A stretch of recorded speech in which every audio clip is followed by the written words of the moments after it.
It's Groundhog Day over on Capitol Hill as we once again hurtle toward another government shutdown deadline. On January 19th, in less than a week, the first of two government funding deadlines is set to expire, with the second just around the corner on February 2nd.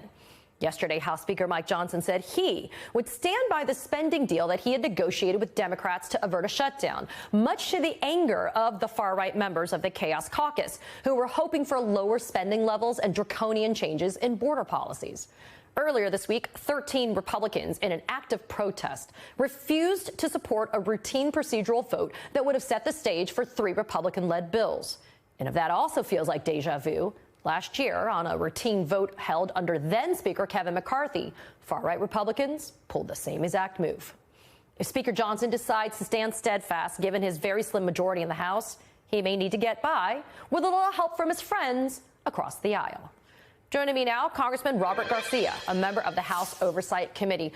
Congressman, I started today's show talking about, listen, it's a quote. I'm quoting you, who's quoting Real Housewives of Salt Lake City. But it's true. I definitely don't ever want to shy away from that White House for sale report that came out about Trump's businesses receiving at least $7.8 million in foreign payments from 20 countries during his presidency in violation of the Emoluments Clause. Talk about the framing, though, of what happened this week in Congress, in your committee, when all of that is just kind of being pushed to the side by hypocritical GOPers.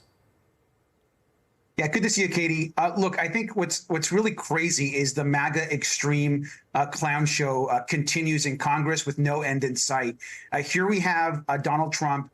Clear evidence that he has essentially taken foreign bribes and payments. And by the way, that $7.8 million is just a tip of the iceberg of what is likely tens of millions, hundreds of millions of other illegal payments that could be out there. That was only from 4 properties. He has hundreds of properties and businesses around the world. And so we should be focused on investigating that grift. But instead, Republicans are obsessed with Hunter Biden.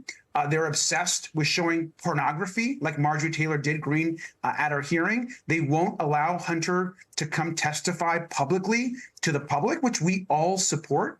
And they know very clearly that there is zero evidence that links any of Hunter Biden's business dealings with the president or the White House. And so they just want to completely just cause more chaos whenever they can. You know, Congressman, I say it tongue-in-cheek, and yet it really is impeachment palooza. Not only is it Hunter Biden, but it's President Biden, it's Alejandro Mayorkas, it's Lloyd Austin. I mean, it depends on the day of the week who they're going to sit there and cherry-pick to investigate. But we are kissing up on the first of two major funding deadlines.